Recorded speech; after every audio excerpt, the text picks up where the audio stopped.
El pasado no tiene poder sobre mí. Ahora es el momento de examinar un poco más nuestro pasado, de echar un vistazo a algunas de esas creencias que han venido rigiéndonos. A algunas personas esta parte del proceso de limpieza se les hace muy dolorosa, pero no tiene por qué serlo. Debemos mirar qué es lo que hay que limpiar antes de poder hacerlo. Si uno quiere limpiar una habitación a fondo, empezará por revisar todo lo que hay en ella. Habrá algunas cosas que mirará con ternura y las lustrará o les quitará el polvo para darles una belleza nueva. Con otras, tomará nota de que necesitan una reparación o un retoque. Habrá algunas que jamás volverán a servirle y es el momento de deshacerse de ellas. Las revistas y los periódicos viejos, como los platos de papel usados, se pueden tirar con toda calma a la basura. No hay necesidad de enojarse para limpiar una habitación. Lo mismo sucede cuando estamos limpiando nuestra casa mental. No hay necesidad de enojarse porque alguna de las creencias que guardábamos en ella ya no sirva. Dejémosla partir tan fácilmente como, después de haber cenado, arrojamos a la basura los restos de comida. ¿Realmente buscaría usted en la basura de ayer algo para preparar la cena de esta noche? Y para crear las experiencias de mañana, ¿rebusca en la vieja basura mental? Si una idea o una creencia no le sirve, renuncia a ella. Ninguna ley dice que porque una vez haya creído en algo, tiene usted que seguir haciéndolo para siempre. Veamos, pues, algunas de esas creencias que nos limitan y observemos de dónde vienen. Una creencia limitante es: yo no sirvo para nada. ¿Y de dónde proviene? De un padre que les repitió insistentemente que era un estúpido. El cliente decía que quería ser un triunfador para que su padre se enorgulleciera de él, pero como estaba cargado de culpa, que le creaba resentimiento, lo único que podía producir era un fracaso tras otro. El padre no dejaba de financiarle negocios que siempre fracasaban. El cliente usaba esos fracasos para desquitarse, obligando a su padre a pagar continuamente, pero por supuesto el que más perdía era él. Otra creencia limitante es la falta de amor a sí misma. ¿De dónde proviene? Del intento de obtener la aprobación del padre. Nada había menos deseable para esa clienta que ser como su padre. Jamás podían ponerse de acuerdo en nada y estaban siempre discutiendo. Ella solo quería su aprobación, pero no conseguía más que críticas. Estaba llena de dolores físicos, exactamente como su padre, pero no se daba cuenta de que el enojo que sentía era la causa de los dolores, tal como le sucedía también a su padre.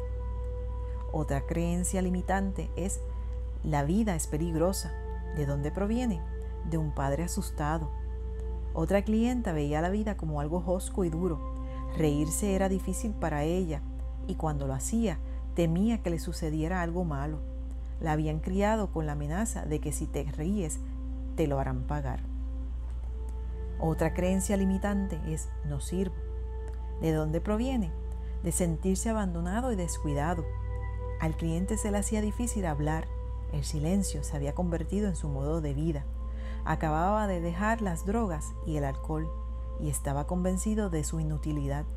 Su madre había muerto cuando él era muy pequeño y lo había educado una tía que muy rara vez le hablaba, a no ser para darle alguna orden, de modo que el muchacho creció en silencio. Hasta comía solo y sin hablar, y día tras día permanecía solo en su habitación, en silencio. Había tenido un amante, que era también un hombre taciturno.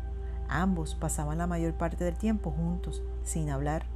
Cuando aquel hombre murió, mi cliente volvió a quedarse solo.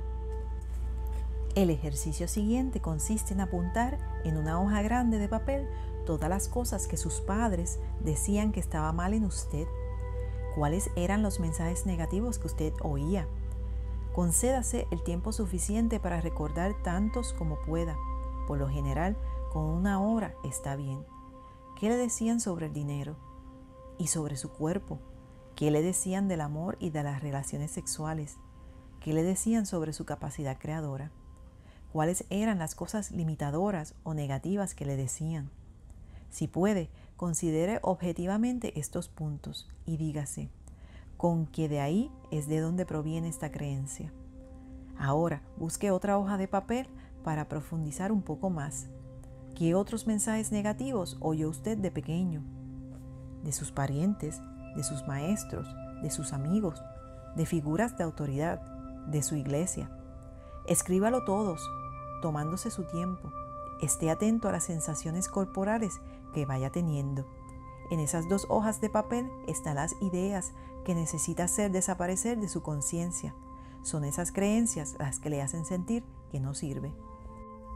Si pusiéramos a un niño de 3 años en medio de la habitación y empezáramos a gritarle, diciéndole que es un estúpido, incapaz de hacer nada bien, que debe hacer esto y no hacer lo otro, y que se fije en los desastres que provoca, y de paso le diéramos algún otro golpe, al final tendríamos un chiquillo asustado que se sienta obedientemente en un rincón, o un rebelde que destroza cuanto tiene a su alcance.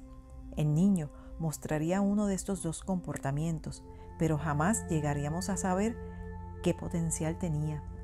Si al mismo niño le decimos cuánto lo queremos y cuánto nos importa, que nos encanta el aspecto que tiene y que es simpático e inteligente, que nos gusta su manera de hacer las cosas y que está bien que cometa errores mientras aprende y que estaremos siempre a su lado en cualquier situación, entonces el potencial que muestre ese niño nos dejará alucinados. Todos llevamos dentro un niño de 3 años y con frecuencia nos pasamos la mayor parte del tiempo gritándole y después nos preguntamos por qué nuestra vida es como es. Si tuviera usted una amiga que siempre la critica, ¿querría estar cerca de ella? Quizá de niña la trataron así. Es una pena, pero eso fue hace mucho tiempo. Y si ahora es usted quien opta por tratarse de la misma manera, es más triste aún. De modo que ahora tenemos ante nosotros una lista de los mensajes negativos que oíamos de niños. ¿Qué correspondencia hay entre su lista y lo que siente que está mal en usted? ¿Son casi iguales? Probablemente sí. Como base del guión de nuestra vida, usamos aquellos primeros mensajes. Todos somos niñitos buenos y aceptamos obedientemente lo que ellos nos dicen que es verdad. Sería muy fácil limitarse a culpar a nuestros padres y ser víctimas durante el resto de nuestra vida, pero no sería muy divertido y ciertamente no nos sacaría del atolladero. Echar la culpa a alguien es una de las maneras más seguras de seguir con un problema. Al culpar a otro, renunciamos a nuestro poder.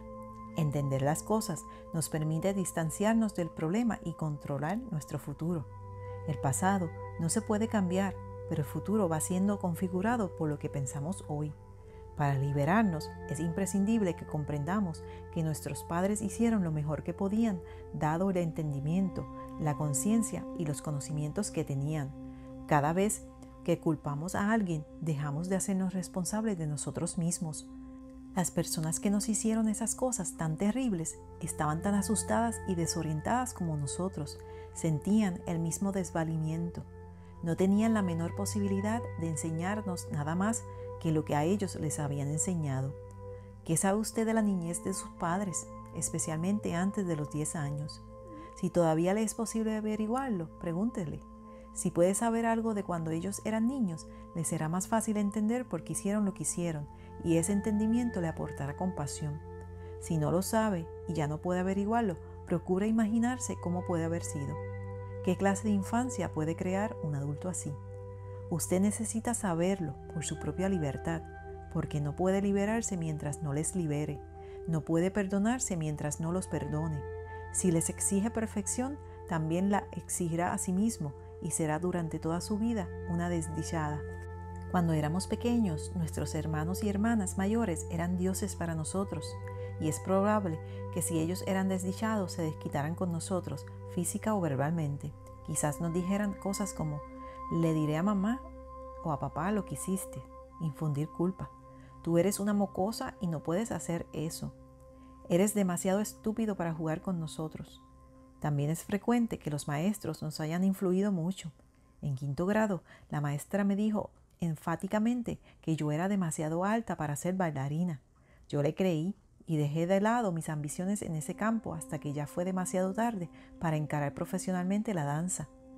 ¿Comprendía usted que las pruebas y las notas no servían más que para ver cuánto sabía usted en un momento dado, o era un niño que sentía que lo que medían era su propio valor? Nuestros primeros amigos comparten con nosotros nuestra propia información errónea sobre la vida. Nuestros compañeros de escuela también pueden herirnos profunda y duraderamente con sus burlas.